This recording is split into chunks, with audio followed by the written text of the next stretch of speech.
All over America, everything stops on the 4th of July, on Christmas, Labor Day, and Super Sunday.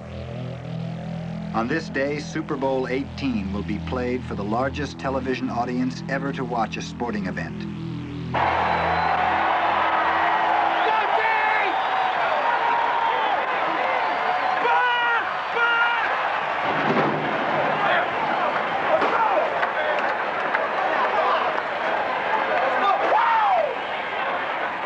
The Los Angeles Raiders, for the moment, the best football players in the world. Highly skilled, highly paid, they are superb young athletes at the peak of physical strength and stamina. Play on, baby! Run! We gotta play straight up, stay low, strong, just play our game.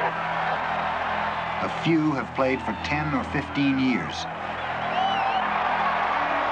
But on the average, careers in the NFL last only 4.5 years. Injuries, age, and fierce competition take their toll. Soon, too soon, these men will be ex-football players.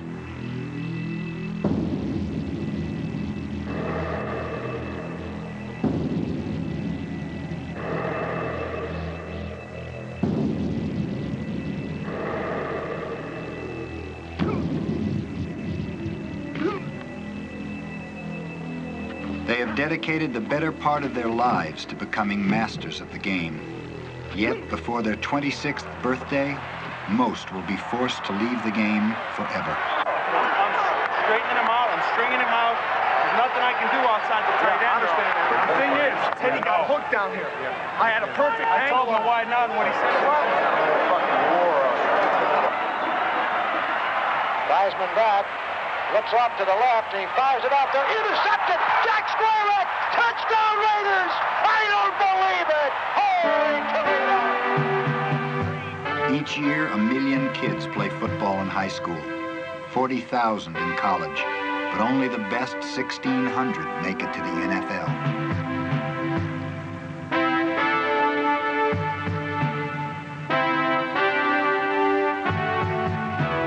Virtually all of them learned their dangerous and exotic trade in college, but 74% never received their college degree. Many will enter civilian life with few marketable skills. Most will be plagued with football injuries for the rest of their lives.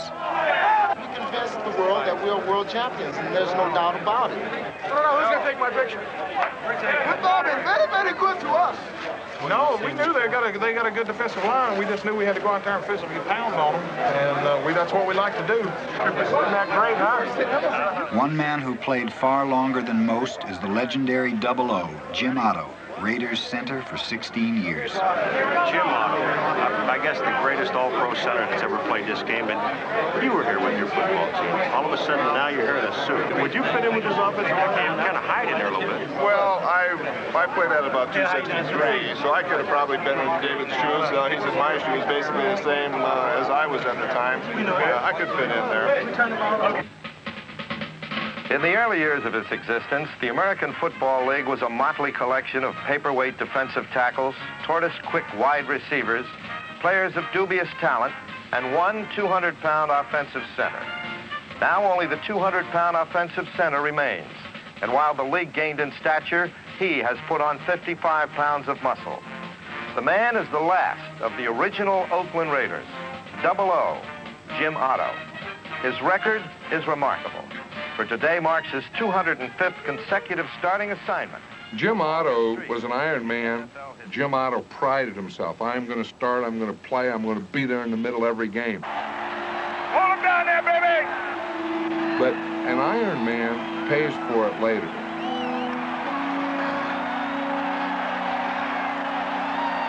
Through college and the first part of professional football, I may have had 30 concussions. I've broken my nose maybe 25 times. I broke my jaw, I had teeth kicked out. I detached the retina in my right eye. I have 2 cauliflower ears from getting kicked in the side of the head where the helmet would crash, and now the cartilage in the ear here is turned like the bone on both ears, and it's very hard. I had 2 elbow operations, where I had to have both my elbows operated and fixed up. several broken ribs at various different times, torn muscles, groin pulls, back injuries, just a lot of different sprained ankles. At different times my ankles would be sprained. Injuries such as maybe tearing your diaphragm off the ilium where it attaches down here on the ilium. You know, you get kicked in the side. It's like a hip pointer, only a little worse, because it actually does, you do get a tear in the diaphragm, and the diaphragm is a muscle that helps you breathe. And golly, just a lot of different little bruises and bumps and Charlie horses and stuff. Both my kneecaps have been broken.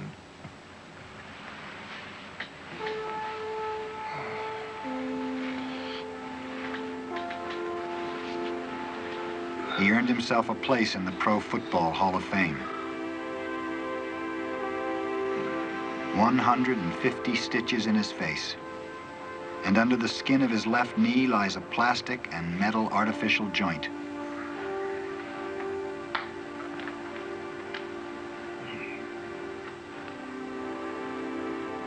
Jim Otto hasn't played football in 10 years. But the pounding and twisting have left virtually every joint in his body arthritic. Now, at 46, he's a successful businessman. But he can barely sit or stand for any length of time. He cannot run, jog, ride a bicycle, or dance with his wife. If you walked into the Raider locker room 10 years ago, you would have seen a guy that lives, sleeps, eats, drinks football. You could always recognize him because he always was bleeding. He had blood all over his face. His nose was always cut. His fingers were always twisted. And he went through a lot of pain. But he loved playing so much that he just didn't know when to give it up. He loved it just that much. And you could always recognize him because he was always there. I know many times during the night I was up every 20 minutes putting new ice packs on his knees. And I never even gave it a second thought. I just did it because I knew that he had to be ready for the game the next week.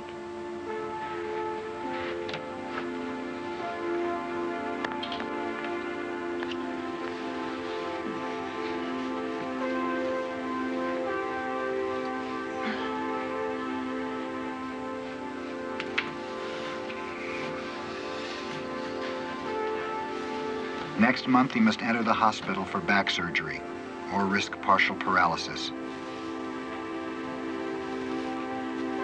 It will be Jim's 13th football-related operation.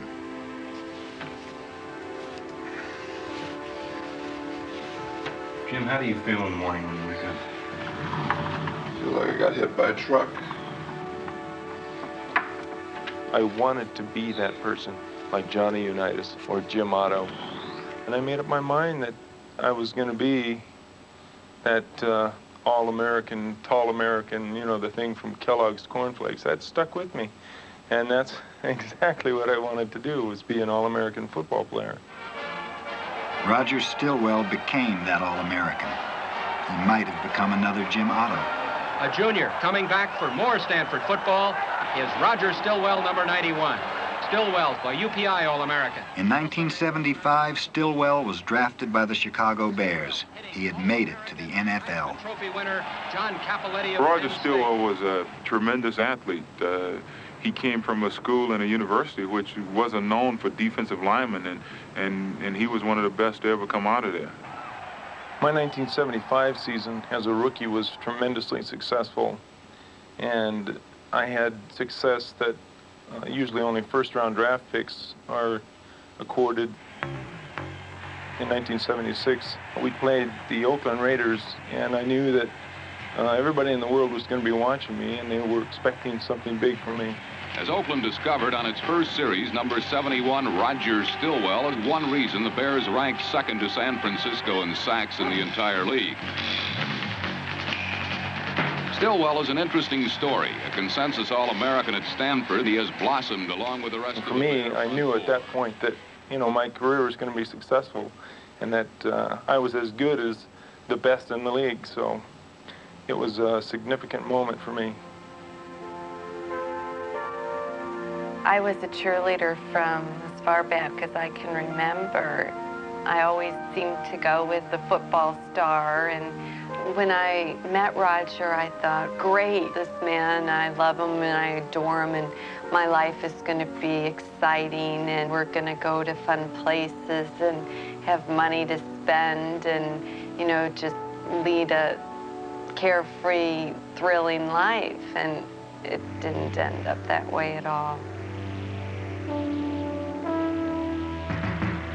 He played only 4 seasons.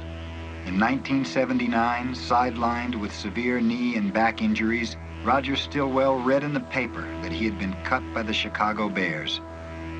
At 26, his career was over.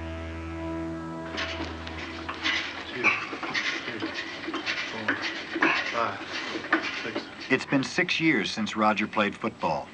Now he goes to physical therapy 5 days a week, struggling to rebuild his body. You don't contemplate any more surgeries on that knee? Like Jim Otto, he has arthritis. His knees and back are crippled. He has endured 8 operations and will face another within the year.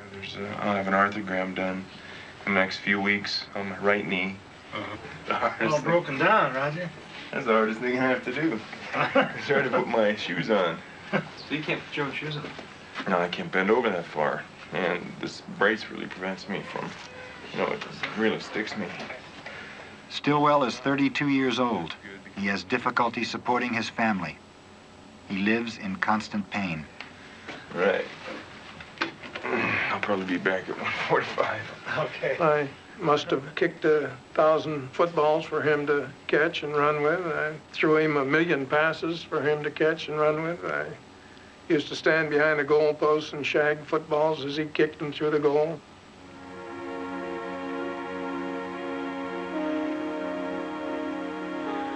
It's been sadness seeing a man of that physical capability completely crippled and hobbled and trying to compete in a world that where a disabled person is really at a disadvantage. And there's just no doubt about it, he is disabled, and his future prospects are rather frightening. This little football here plays the spirit of Miami U. How about that? Come on, baby.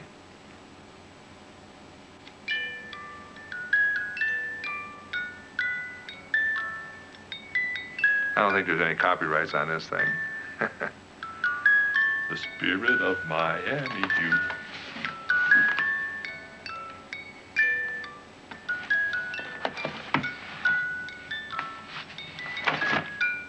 See, I did graduate from high school. Here's my diploma. Wausau High School, Wausau, Wisconsin. Yes, I did play football in high school. I was track. See, I got first prize in the discus. I got some other ribbons. I don't know where they all are, but it was a lot of fun. You can go, oh, here's my letter from high school. Here's one of my letters. How about that? That's old. That's real old. That kid there is going to college now on a football scholarship, but he's really a good boy.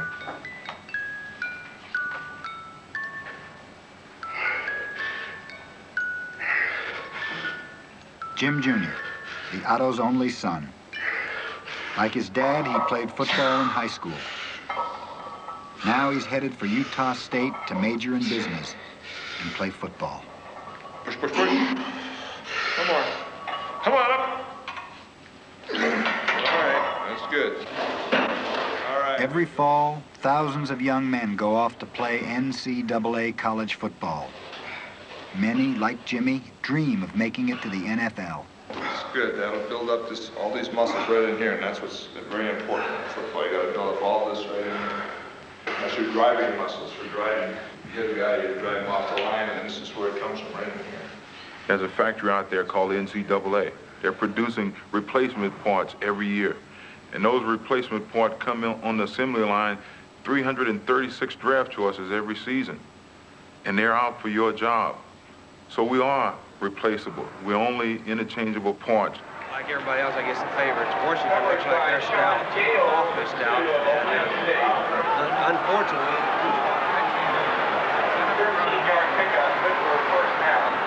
The East-West All-Star Game, where the best college seniors in the country are gathered together under the watchful eyes of pro scouts. Here, scouts and agents outnumber players 2 to 1.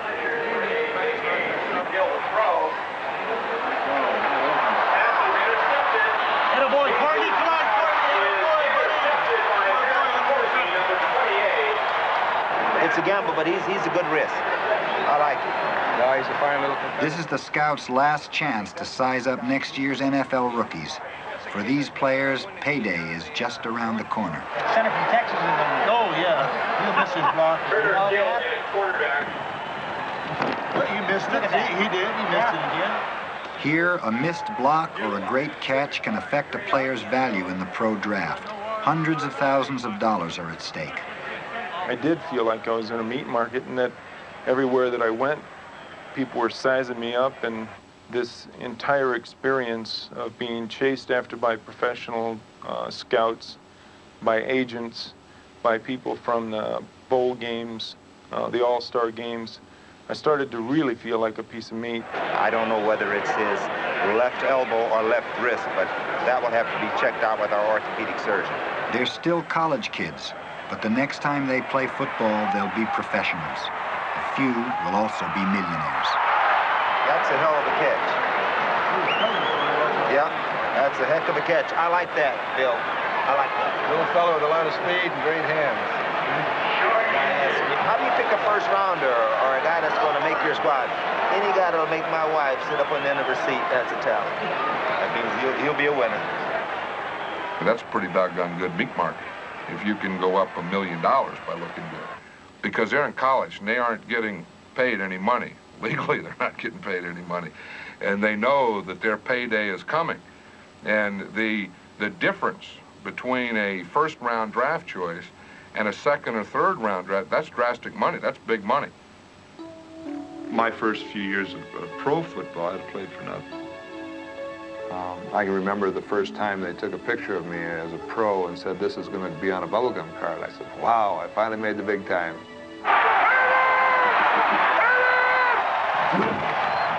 Jim Otto saw thousands of men come and go as he fought his way through 16 seasons of pro ball.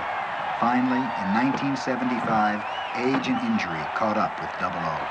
This was the last game I ever played, and right there, I played well, but I didn't want to go out not playing well. And I knew that I couldn't play well with the way the knee was. And so I decided to retire. And he retired because he was afraid that year his knees were bad. And he said to me, you know I could play at least 8 games, but if I can't make the whole season and then I have to be benched and Dalby come in, the timing of the whole offensive line and the whole offense is off. And he said, I can't let the team down that way.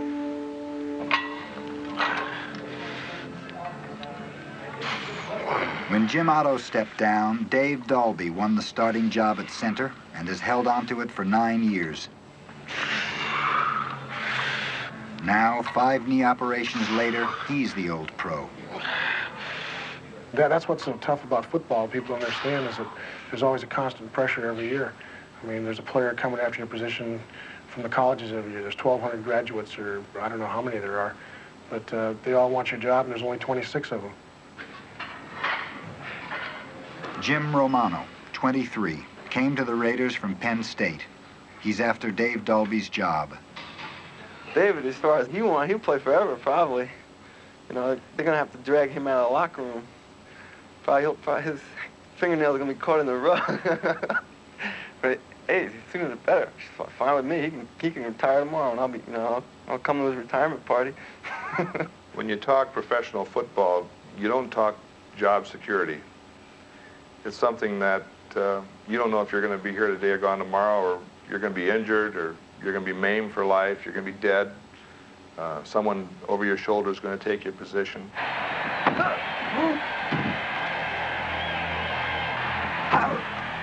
When you first start playing, you think it's forever.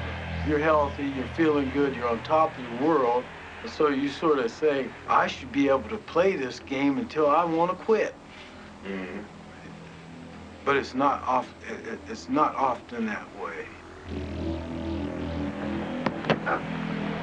To survive, a pro ball player has to be tougher than his opponent and tougher than the guy behind him.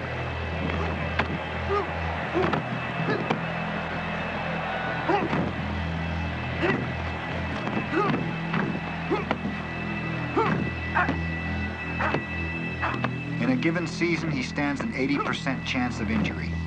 The injured player has two choices. He can play hurt, often with the aid of pain-killing drugs and risk more severe injury, or he can sit on the bench and risk losing his job to a healthier player. It's a no-win situation.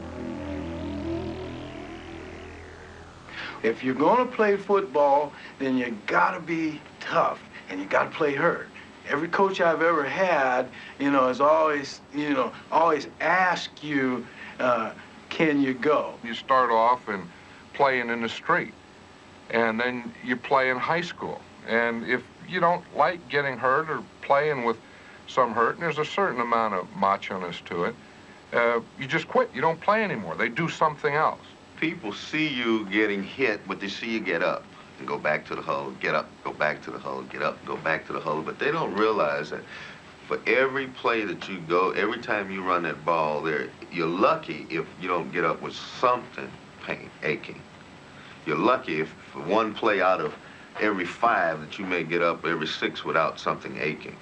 And so the fans don't see that, and people don't see you from Monday to Saturday. They only see you Sunday. In college, if you were injured, you didn't play, at least at Stanford and at most of the reputable universities. If you were injured, you did not play. And there was relatively no worry that somebody was going to come up through the system and beat you out. In the NFL, you're always looking over your shoulder because you're disposable. You're dispensable. You're just not needed. If you don't pay the price and continue to go, then they'll get somebody else in there to replace you. I think Roger thought that it was expected of him to play and to play well even when he was injured, and all the players were like that, to the point where I could hardly stand to watch the games anymore because I knew that he had been injured and he shouldn't be out there playing. And they wouldn't, take him out of the game, or they wouldn't do anything about it. And it's a really hard thing for parents to sit back and watch. My second year in the league, I got hurt. I hurt a knee, and I wasn't able to play the rest of the year. And it was the first time in my life that I didn't have that physical advantage. It was at that time I realized that in sitting out the second half of the season, that the day would come where I couldn't play ball.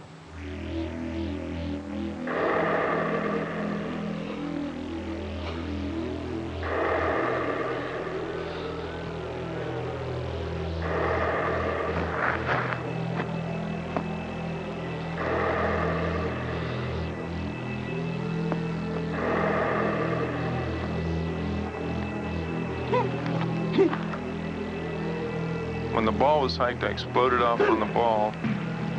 I've got this running back here, and I'm holding him up, and I'm trying to take him down. And these guys all crashed into my left side here, while Yeri had my foot pinned to the ground.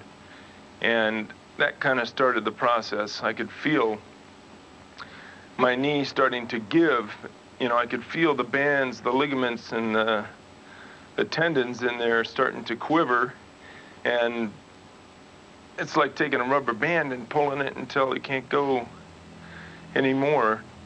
And then that same feeling that I had the very first time of a chicken bone just going.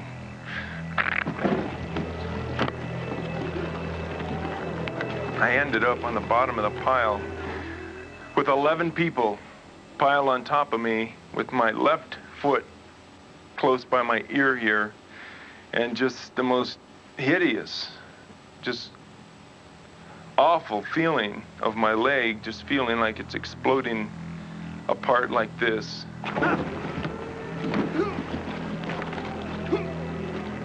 I can feel the muscles tearing, the tendons snap and pop, and I'm laying on the bottom of the pile, and we're laying there, and I can't get anybody off of me.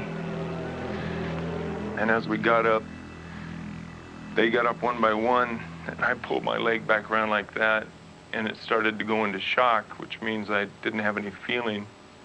That red-hot feeling of pain starts diminishing, and that football mentality took over again and said, hey, Raj, you know, maybe nothing's wrong.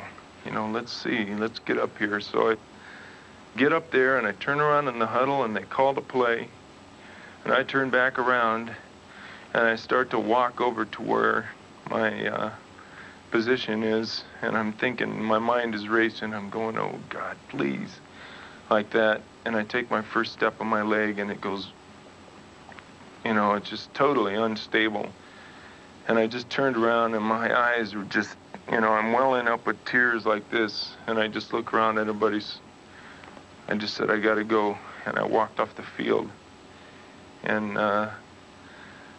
you know, I just sat there just crying for the rest of the game. Not for myself out of pity, but because I had just lost that attachment that I had to that group of guys that I'd worked so hard for and with for 3 years. You know, that achievement of being one out of 1,100 people in the world to play professional football, and it was all over in an instant. That play I described must have taken me 30, 40 seconds to describe. It was, you know, bam, like that. There goes the running back. Here I go this way, and it's all over with, and I'm laying on my back, and my career is laying there on the bottom of a pile.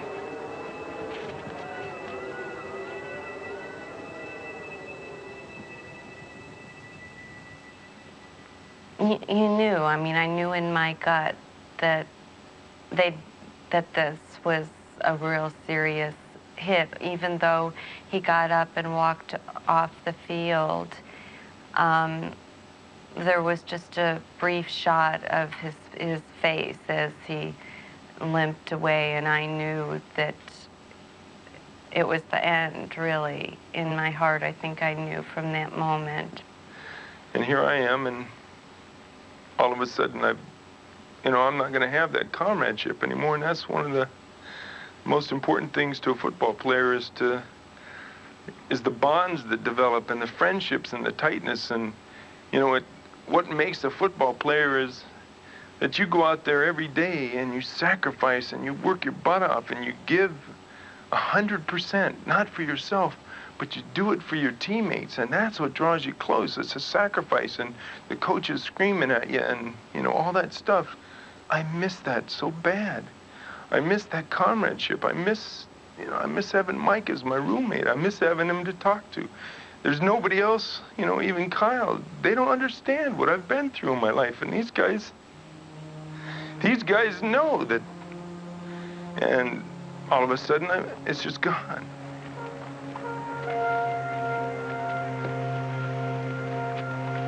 The cruelest thing is it has to end at 30, at 31. You realize that, hey, I am not what I once, you know, was. In sports, you come to that realization at a very, you know, young time in your life, and I've seen it be sad and cruel. I never played football again, never. I rehabilitated myself as best I could for 3 years. I'm still doing it for 3 straight years. And I never once stepped on a football field. So I lost it. When football ended, he was like a little child, a young boy out in a big world that he knew nothing about. Once he was hurt, he was disposed of. A player feels abandoned. You've lost that caretaker, you know, that great caretaker, the person who's setting everything up and allowing these neat things to happen for you. And all of a sudden that's all gone and you have no idea how to do it. Most athletes never have to make a decision in their life. From the time from high school through college, through professional ball, he very seldom makes a decision. His high school, the coaches help him with his decisions. They help him with his classes. His college is picked for him. I mean, someone decides that that's the best college for you to attend. Your pro team in football, you're drafted. So you go to that team. You never make a decision there. You never make a decision about how much you weigh, how much you eat, what time you go to bed. How to dress, what time to be at a meeting. When lights are out and, you know, when they have their rest period. Even in the off season and their spare time to be ready to play, they have to do X amount of push-ups, they have to work out X amount of time a day.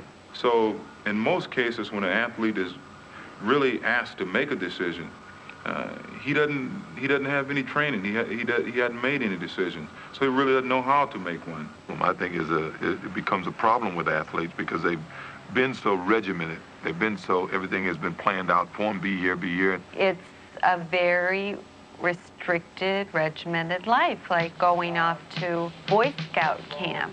We'd like to welcome you here. We count on you guys to be really an outstanding freshman team. Now the rest of you find your coaches. The offensive line over there, the defensive ends are down there, the linebackers over here, the running backs and receivers right over here. From about 7:15 to about 8 o'clock, and we meet with Boyd about lifting. Okay, you gonna give us a little explanation on it? That's cool. So you don't get no free time. No free time now. Your free time. Well, you're looking. By the time he reaches the pros, a player has at least 8 years training behind him, 8 years of regimentation. In college, he can spend as much as 60 hours a week learning and playing football, all under the tight control of coaches and trainers. Everything about our lives are dictated through the administration and the coaching staff. You begin to wait for these commands, you know, and you're programmed into waiting. And then all of a sudden, you know, you're out the door and no one calls you and tells you anything. What am I going to do with the rest of my life? Football's over. Where do I go from here? How do I start? Well, the problem is, what are you going to do to feel good about yourself? See, expressing yourself on an athletic field has been what we've done. You know, what Christ said. From the time I can think, I was running a ball or chasing a ball, and is what I always wanted to do. And the big goal was to make it on a professional level and to, you know, be a star. When you lose it, it's not the money, it's what you're doing. I felt like a terrible misfit. Here I am, I've got pride. I mean, you know, I accomplished something that 1,100 people in the world did out of, you know, billions and billions of people. I was one of 1,100 people who could do this thing and do it well. And all of a sudden, I don't belong anywhere. The team's not going to help. I've already interviewed with these companies and people who, they said, hey, these guys are friendly towards us. They've done us favors. They're not going to help. There's nothing out there. And if you're not prepared for it, you're zero. And then you go through that whole trauma of not feeling like you really belong, and the friends that had been your friends for, you know, years or, you know, couple years while you were together, you no longer fit in quite right. You got to realize that half the guys who don't prepare and they step off the football field, all of a sudden the car dealer was giving them a car to drive the car. You know, everybody would say, hey, man, come by, but you didn't have the time to come by as a player. You can't find them. They don't have time for you when you retire. It's a real fallacy that ex-pro ball players or ex-American heroes are offered all these wonderful and fabulous opportunities. At least in Roger's case, no one came knocking on our door. With his handicaps and seemingly endless operations, Roger has been able to work only sporadically since leaving the Bears. Kyle's income helps support the family. Howdy, Irene. This is Roger. Have you got anything for me today? And Roger earns what he can, selling insurance by telephone. Right. No checks. All right. Financially, the Ottos are better off than the Stillwells. Sorry. Okay. Good. I'll bring it in. All right. Capitalizing on the image of Double O, Jim and Sally successfully operate 3 Burger King restaurants in Northern California. What's your name? K-A-T-H-I-E. Jim is something of a local celebrity, signing autographs, showing off his trophies, telling stories. Still a Raider. Why don't you play football anymore? Because I'm worn out. My knees wore out, and I couldn't play anymore. I couldn't run. How old are you? I'm old enough to be your daddy.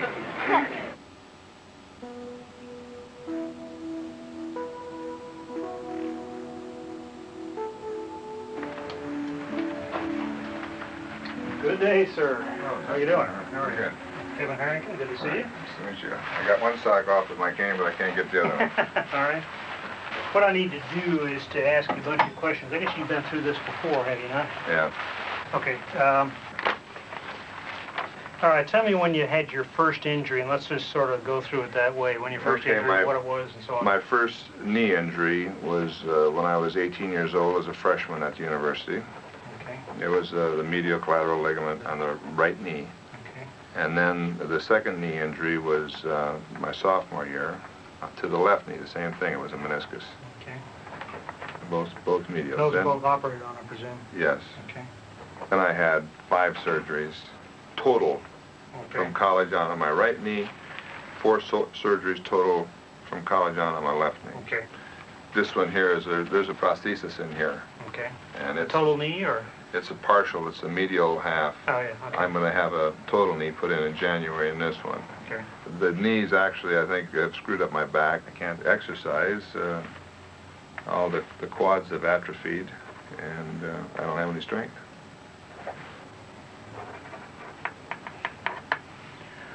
All right, that's enough. Well, there's a lot of other things I guess a guy could pick apart, but I've had my share. I paid my price. All right, was it worth it? Well, I can't do anything today. You know, that part was not worth it. I had a lot of fun. I enjoyed football. It was my game.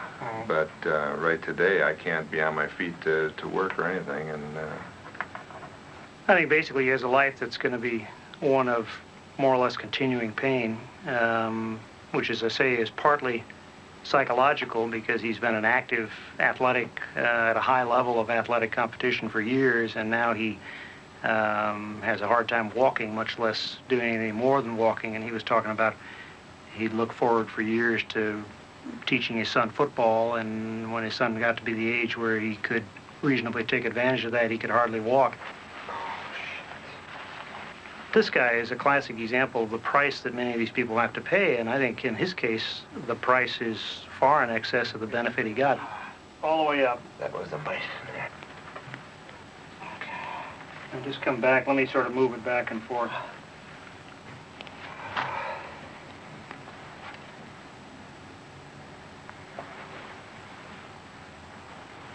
And just try to relax it as much as you can.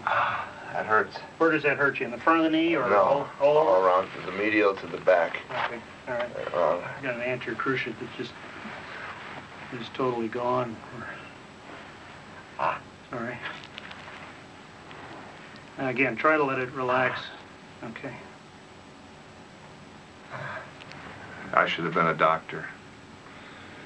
I could have been helping people now instead of having people having to help me. The doctor and I are the same age, and he's just beginning his career, really. He can be a doctor for many, many years to come. And my career ended 9 years ago. Come on, Oilers, let's go! Concentrate! Stillwell's career ended 6 years ago. Like Otto, his own playing days are history, but his knowledge and love of the game survive. If you hit him harder than he hits you, it will not hurt a bit. I guarantee it. To remain a part of the sport he knew so well, Roger has volunteered as a coach at the local high school.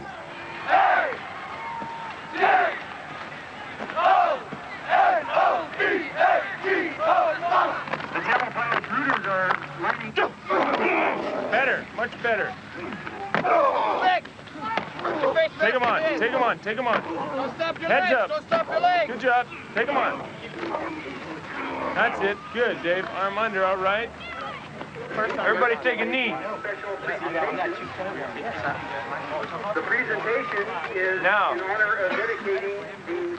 Let's get over Tam right now. Let's put these guys so far behind that everybody can play, and it becomes fun. Come on, you guys. We get the ball first, and we've got to go out there, and we have to execute. We have to drive the ball down their throats. Now's the game to develop that killer instinct to go for the throat and to just end it all. Let's blow them away. Good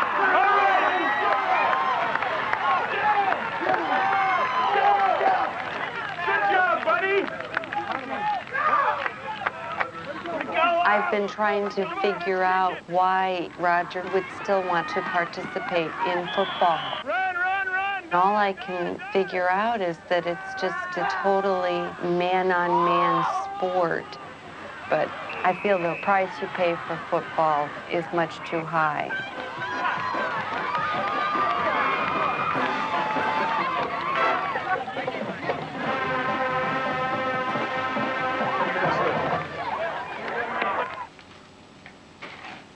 For the past 6 years, Stillwell has had to ice his knee and back 7 days a week, 6 times a day. He'll probably endure this regimen for the rest of his life. Every day he takes medication to control inflammation and ease the pain. Saturdays are the worst, after the game. Is that about the right spot? When I get home from a football game, after applying all the ice to the proper appendages, I sit here in my chair and I am completely wiped out. I'm exhausted. It's like I'm wrecked, and I try to stay up. I want to do something, I just will not be able to do it. This is what's so sad and what's so hard to think about is here's this son that I love so much, and he can't be the man that he should be. He's been robbed of it.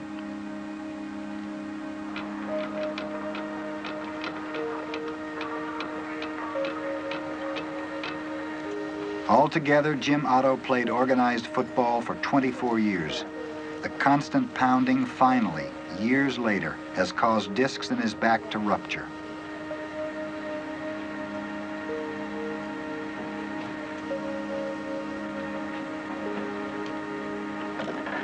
This is Jim's 13th major operation. But in an average year, surgeons will perform more than 40,000 operations on active players in high school, college, and pro ball. No one knows how many retired players will need surgery this year. No one keeps track.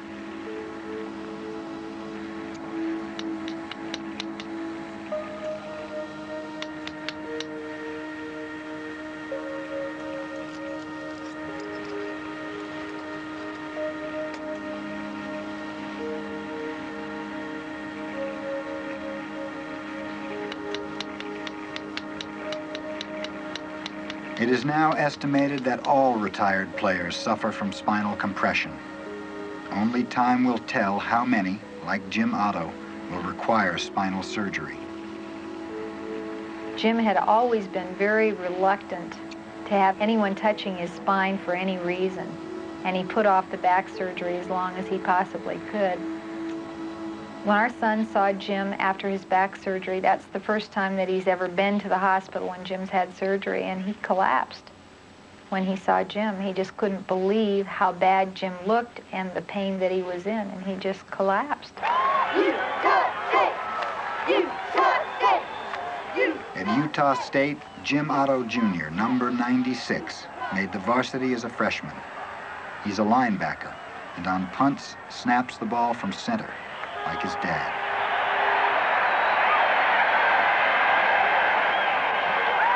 When I see my son playing football now in college, naturally I worry about him as far as injuries could be. I don't want to see him become injured like I was.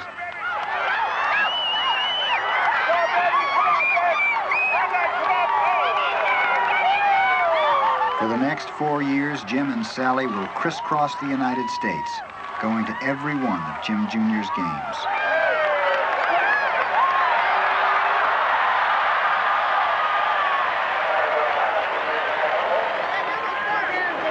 I gave Jimmy a big shot.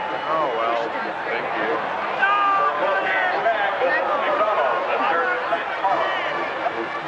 you. Jimmy finished this game unhurt. Others were not so lucky.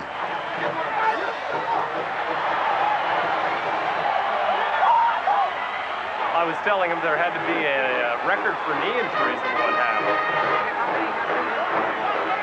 There were 4 all in the third quarter. And it looks like 3 of them are out for the year. 4 knee injuries in the third quarter.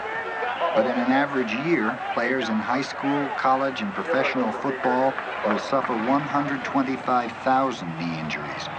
Of those, 30,000 will require surgery. Hey, good luck. Every year, nearly 500,000 American men are injured playing football. I feel with Jimmy that it's his decision, whatever he wants to do. He's as aware as I am of the injuries that Jim's incurred playing football, and that's really up to him. I feel like I have known men who have told me that their mothers forbid them to play football, and they've been very resentful about it their whole life. And Jimmy, growing up in a football family, to forbid him to play football because I don't want him to be injured like his dad, he would hate me. Right now, we're battling as to whether our son, will play football. And I just, Roger loves the sport, thinks it's great, and, wants him to. And I'm so afraid to, even subject my son to what I've seen Roger go through and how it's affected our lives. Nice tackle. Where's your football? I'm not going to stop my son from playing football because it's a great game and I got a lot out of it. If I can guide him and help him and train him and get him to do all the right things, the only thing that can happen then is an accident and you can get hurt stepping off the curb outside. Nice pass. You ready to catch? Yeah. No, he has to tackle you. Okay. I'm the quarterback? You're the quarterback. Fumble. Get the ball. I got it. Now you run. Yeah. Daddy. My turn to tackle you. Come on. Deep, deep, deep, deep, deep.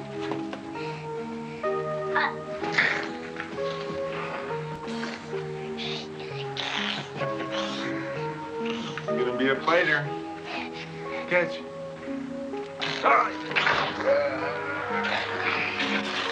Nice tackle. You got the ball. Oh no, he's gonna score.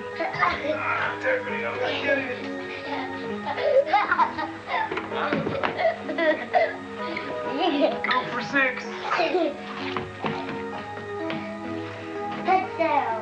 All right. Good job. That's the way to do it. Anybody who's ever played the game of football in the National Football League would want to come back and play again. Sure, the rest of their life is gone from them. My active life is gone. I can't do things anymore either. But I would go back and do it again, and I'll guarantee you that 99 and 44 100% of them would do it. But when I dream, hey, it's the old me. I'm out there on the field, I'm playing. Maybe I'm escaping into fantasy land or something, but I'm out there and I am doing it.